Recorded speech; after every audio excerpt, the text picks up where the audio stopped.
Hey, I'm here with my buddy Rhegan from Covington's Nursery. Hi guys. Yeah, are you ready to be overwhelmed? Yes. Okay, good, because today I'm going to tell you everything that you need to know about getting your plants and landscape ready for winter.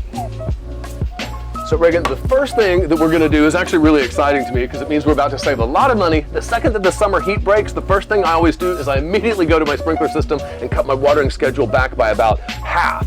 And then as we go into the colder months, I turn it off completely and just water as the yard seems to need it, very rarely. But it's still important to water before it freezes, right? Yes, but this is where people get really confused. You're not doing that necessarily with a sprinkler system. That sprinkler is going to have the chance that it might wet all of the foliage with water, and that water is going to freeze. It's going to damage the plant. That's not the best idea. So what's the best way to water before it freezes? I think you know the answer. Most people don't like to hear it, but it is hand watering because the water that you're trying to give the plant is only on the root ball. That's what insulates and protects the plant from the freeze, not water on the leaves. So the very next thing that I do is I bring inside any houseplants that I had outside. And I do this way before it gets really cold. At what temperature do you start to bring them in? Oh God, that's hard to say a hard and fast answer, but here's the way I think of it. If it's cold enough that I need a jacket, then it's cold enough that the plants probably need to come inside. Did you check for bugs? No! I always forget that. But yeah, that is a great point. We don't want to bring this inside and have an infestation. It's very important to check your houseplants before bringing them in. You do not want to take in any bugs, and the most common bugs are going to be mealybugs, scale, and thrips. It's very important to double check beforehand. I couldn't have said it better myself. It is so important that you don't infest all the other plants in your house. So even if you've verified that your plants are healthy and free of bugs and disease, they still might have a bit of a problem adjusting to their new environment, and I want to show you an example of that.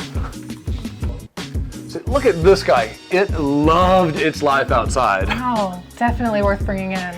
I know, and I'm hoping it's gonna be happy, but right now it's showing a little signs of shock. Look at these yellowed leaves. It's just getting used to its new environment, I hope, and it'll bounce back. So really the thing to do here is nothing, just wait. Okay, and so a lot of plants I can't bring inside. Like this one would make a huge mess. It's in a cocoa liner. So these go to the greenhouse. For most of you, that would probably be a garage. Did you check for bugs? Oh yes, now this time I did check for bugs. Thank you, Rhegan. Okay. And actually, this is a great time for me to talk about something I am asked Rhegan all the time by my neighbors. Yeah, let me tell you. They always want to know if I bring in all the delicate plants in my yard every year. The answer is no, but let me explain. So the main thing that I'm wanting to save are these plumerias. You can see they have a good amount of height. They're almost my height, and it takes them a while to get this big. So I definitely want to save these for next year. And then these have a good amount of height on them. They're just still so happy and beautiful. So I'm going to see if I can also save them for next year. But the great majority of things in my yard, I've kind of already come to terms with the fact that they're going to die. Let me show you. So when people ask me if I'm bringing certain stuff in, the real question they're asking me is, do I try to save all my annuals? No, that would be crazy. That's kind of the deal you make with annuals, is you know that they're going to be really pretty, but they're going to be really pretty for a short time, and you're going to lose them in the winter. Like this guy here still looks great, but I'm just going to have to start again with a new begonia next year. And actually, let me show you, there's a bunch of different things that people ask about. I'm going to show you all the things that are going to die. This mandevilla got really big and beautiful, but it's going to die. So you can see this bougainvillea is still blooming beautifully, but it's going to die. This geranium is also still blooming, all the ones in the planters, but they're all going to die. Yeah, you got it. One last thing about the plants that we are trying to save. I made the mistake one year of thinking just because they were in the greenhouse, they'd be fine. They all got too cold and died. They still need a heat source when it gets super cold. What about watering? Good point too. They also can't just be left with no water all winter long. Every 2 weeks or so, I come out and check the soil and see if they need a little drink.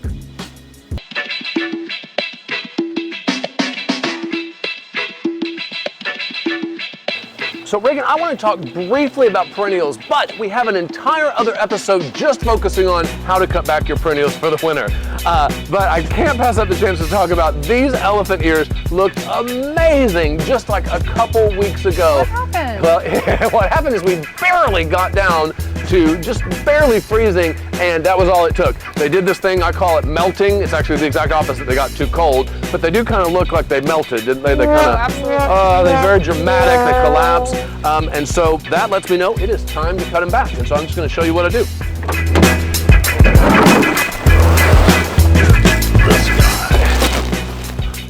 this is actually a really great time to get to these guys, because if you wait any longer, or if there's a more damaging freeze, they will just turn to mush, and then they're so hard to work with. Where do you even start?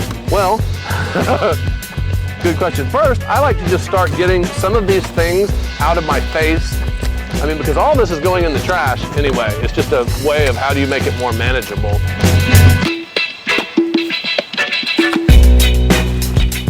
Okay. So now we have something that we can work with, and there's really no great way to do this. Oh my God, and in fact, I don't think I've ever had an elephant ear. Look at this thing, it is so big and beautiful. Man, I hope this does the same thing next year.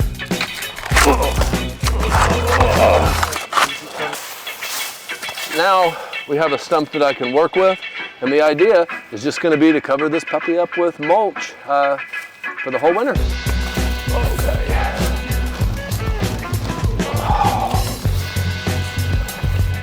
And now I just repeat this process for all the rest. Now, that brings me to a next very important part of preparing your landscape for winter, and that is you're going to add a fresh layer of mulch to your yard anywhere where the mulch is depleted. Mulch is so helpful in insulating those plants from the cold winter months. So Ryan, if we're going to be mulching all of our beds, should we also fertilize before? That is a great question, and the answer is a hard no. The fertilizer is going to encourage new growth, and what we're trying to do is kind of put the yard to sleep, get it ready for dormancy. And so we tell people the last time that you want to fertilize is about October 15th.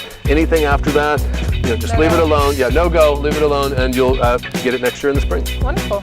Ryan, we get calls at the nursery all the time about how to take care of bananas. What do you suggest? How do we cut them back? How do we care for them? So most people always want to know, is my banana plant dead? Yes. Yeah. Well, the hardest part about this is that my banana plant is very much alive, so it's going to pain me to cut it back, but trust me, from experience, if you wait till after a freeze, the thing turns to absolute mush and it's impossible to deal with. It's very sinewy, so unfortunately, the easiest way to do it is to take a banana plant that still looks pretty good, like this one, and just like the elephant ears. Yeah. Oh, there we go. Oh, bye, little guy. Big guy, rather. Yeah. We got what we wanted, that stump, and then just like the elephant ears, I'm going to pare it down just a little bit more, and then we're going to cover it with a nice layer of mulch, and we're going to leave it alone for the winter. Do you notice any difference between bananas in the ground and in pots, or do you treat them the same? That is a great point. Everything in pots is going to be more fragile and more prone to frost damage and all sorts of damage. They need to be watered more. They also need to be taken care of more in the winter. You know what? This is a great transition to talk about frost cloth. So just so y'all know, we have an entire other video just about frost cloth and how to properly wrap your plants with it. But just two quick takeaways. One, you always want to have the frost cloth on hand before, like if the news is already doing their fear mongering about the weather, then chances are all the stores are going to be sold out. So I like to get this way in advance of a big freeze. And the second thing that we learned in that video is that wrapping your plants with a bed sheet can actually do more harm than good. I did not know that. So there is a reason why we're standing particularly in front of these pots, and that is because when you're trying to figure out if it's time to wrap a plant or not, you're paying attention to zones, what zone it is hardy to. We are North Texas, we are going to be zone 8B, and if you're wondering about a cold hardiness for a certain plant, go to our website, covingtonnursery.com, to take a look. So the caveat to that, though, is all those temperatures are based on the plants being in the ground. So for plants like this that are raised up in these pots, they're much more susceptible to the cold weather. So when in doubt, I'm wrapping them. Better safe than sorry. Better safe than sorry, exactly. So Rhegan, are you overwhelmed yet? Maybe a little. I know, it's a lot. There's a lot to get the yard ready for winter. We're putting everything to bed, getting it all to go dormant. But this is still a great time to focus on landscape design. Why is that, Ryan? Well, like a lot of the stuff in the yard was actually not just designed, but installed in the middle of winter. The patios, the pathways, the arbors, it's all possible to install these things in the winter. Beautiful. Yeah, so call Covington today, get in touch with one of our landscape designers, and even though it might be a little chilly, let's grow together.